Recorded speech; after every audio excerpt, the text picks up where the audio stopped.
Hey guys, welcome to another video. I hope you guys are having a wonderful day. In the last video, we introduced ourselves to First Corinthians. This video and some videos for the foreseeable future, we're going to be answering some questions. And answer number one is the cross. There is really one answer to a divided church. That's the cross. It's the cross that reveals the love of God. Okay, so up to this point in the first chapter of First Corinthians, we've been discussing the divided church. There is really one answer to a divided church, and it's the cross. Hands down, no more questions. If I can see here. So our focus for this, and that is our focus for this episode. Paul emphasizes in verse 17 that words of human wisdom are not the answer for a divided church. Why can't human wisdom resolve the problems of a divided church? And the answer to that is because love among all persons is the only remedy for division. And the greatest demonstration of love ever witnessed on this earth is the cross of Christ. It is the cross that reveals the love of God. So let's get into it. Go ahead and read verse Corinthians verse 17. Now, while you're reading that, remember that the Corinthians had written a letter to Paul asking for help in bringing this divided church back together. In the first 4 chapters of this letter, Paul gives 11 answers uniting a divided church. And this is the first and foremost answer for any division is the cross. The message of the gospel is the cross of Christ. The content of preaching should revolve around the cross. All other subjects of the Christian life are due to the fact that we have been reconciled to God and brought near to Him by the cross of Christ.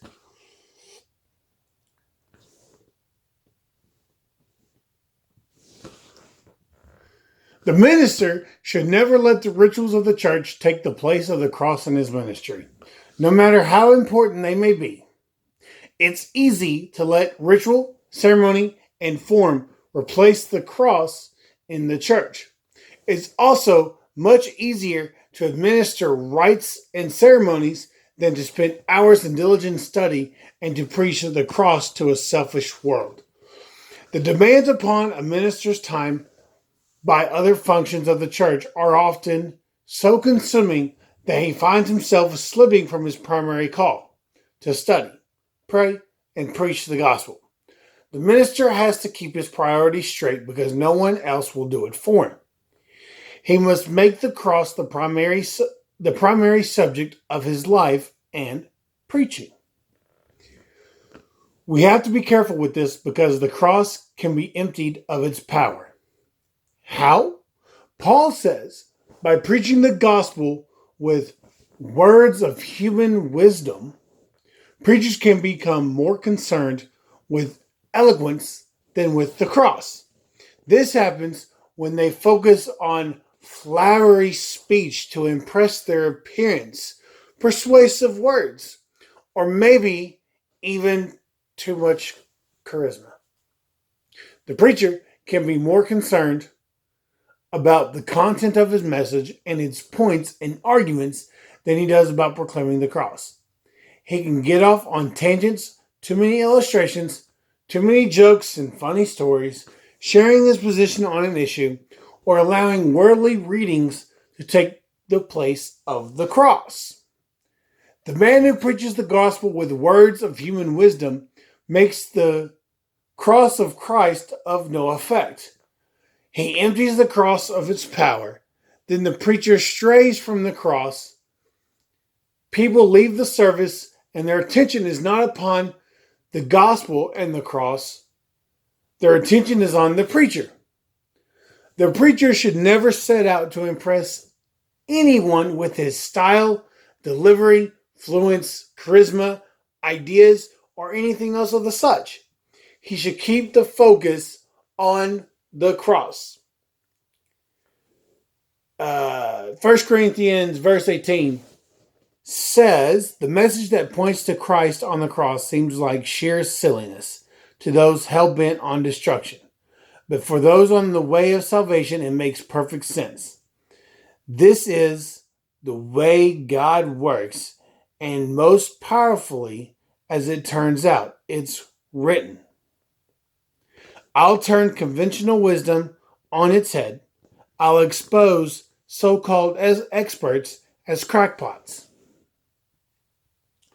The message of the cross is foolishness to those who are perishing. The world's wisdom includes many words, many ways to find the truth and meaning to life. But the word of the cross is the only way to the truth and meaning of life. In contrast, the message of the cross is the power of God to those who are saved. No other message can reconcile man to God. No other message can give men the perfect assurance of God's daily love and care and of living eternally with God. The preaching of the cross destroys the wisdom of men and makes foolish the wisdom of the world. This is a verse quoted from Isaiah chapter 29, verse 14. How does the cross destroy and make foolish the wisdom of men and their world? There are at least 3 ways. The cross exposes the fallacy of man's reasoning and wisdom. Man tries to conquer evil through science, technology, and the religion of human effort. He tries to use everything at his disposal to conquer nature, disease, suffering, corruption, and death. Man wants a life that is full and free, but he wants it on his own terms. He wants to do his own thing, to live as he wishes, to gain position and power, to gain recognition and fame, and to be comfortable. Man wants acceptance and recognition for his achievements. What the cross does here is shatter this reasoning. It exposes the problem of sin. Man is not willing to live as Christ said, so he put Christ to death. The cross also exposes the fallacy of man's search for love, joy, peace, and all the other fruit of the Spirit. Man cannot produce the fruit of the Spirit on his own, but the cross gives this assurance of living eternally with God. The cross destroys the idea that the fullness of life comes from science, technology, education, and even good works. That was number 2. Thirdly, the cross shows that the answer to man's problems is the way of sacrifice.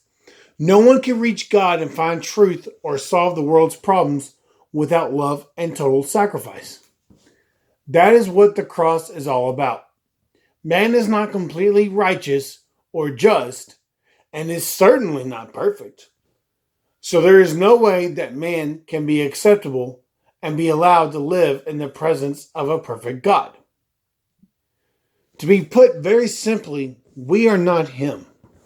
The only way we can ever become acceptable to God is that God will have to love us enough to provide a perfect sacrifice for us, and that is what he did through Jesus Christ. But the cross is not the way that men want to approach. They want to approach him on their own terms, but men fail every time. Every human effort other than the cross always has and always will fail. The cross destroys the wisdom of men in that it shows that the way to solve the problems of the world is the cross and nothing else. Just imagine what the world would be like if all men loved and sacrificed all they were and had to solve the problems of the world. That they loved and sacrificed just as Christ did. Verse 21 reads, "So where can you find someone truly wise, educated, intelligent in this day and age? Hasn't God exposed it all as pretentious nonsense? Since the world is in all its fancy wisdom never had a clue when it came to knowing God, God in his wisdom took delight in using the world considered stupid,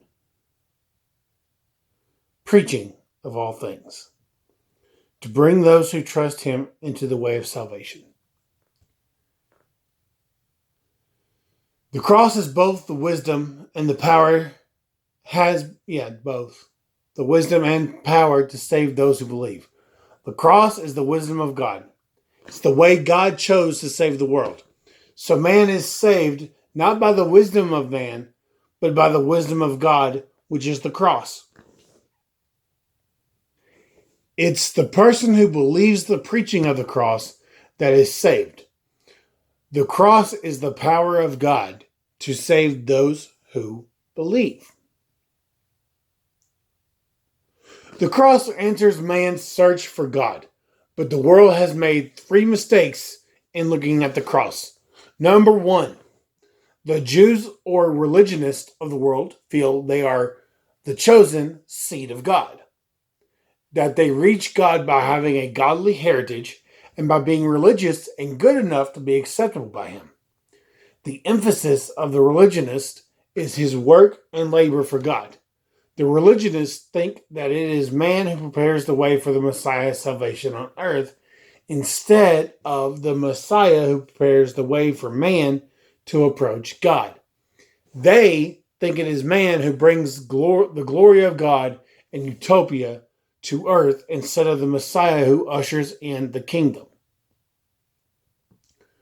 The cross is bound to be a stumbling block to the religionist. The ideas of the cross are just foreign to a religionist. When the religionist looks at the cross, he is repulsed by the torture, the pain, the blood, the agony, and the death. He doesn't see the glory and majesty, the triumph and the victory. He doesn't want to think about the negative factors of sin and death. Instead, he wants to focus on ritual, ceremony, religion, works, and benevolence, just so he's not expected to give everything. Number 2, the Greeks thought of God as being too far away and uninvolved in human affairs to feel. So to think of a God who became a man and felt the pains of death on a cross was foolishness to a Greek mind. It was nonsense. The Greeks also admired the wise man. This was a man who could speak persuasively with flowery speech about earthly affairs and human wisdom. So the preaching of the cross with its message seemed crude and uncultured.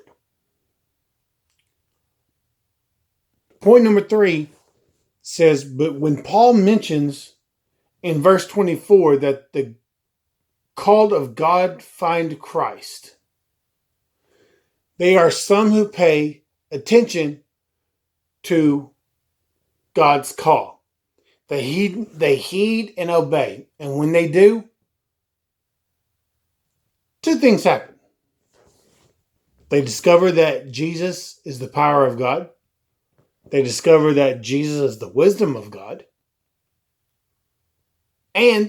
Or they discover that Jesus delivers from sin and that God will guide and direct them through the trials of life day by day.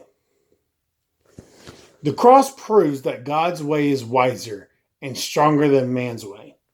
In fact, the cross could save the whole world if all men would surrender themselves to it. Just think what would really happen if if only 1 million people within one nation bowed before the cross, giving all they were and had to Christ? What would happen if they sacrificed themselves totally to Christ as Christ did for them? What would happen to your church if every member did the same? One thing is for sure. It would take care of any divisions within the church. That is the point that Paul was making in this portion of his letter. Turn to the cross. Guys, I want to thank y'all for joining me today or tonight or whenever you're viewing this message. Yeah, I'll see y'all next time.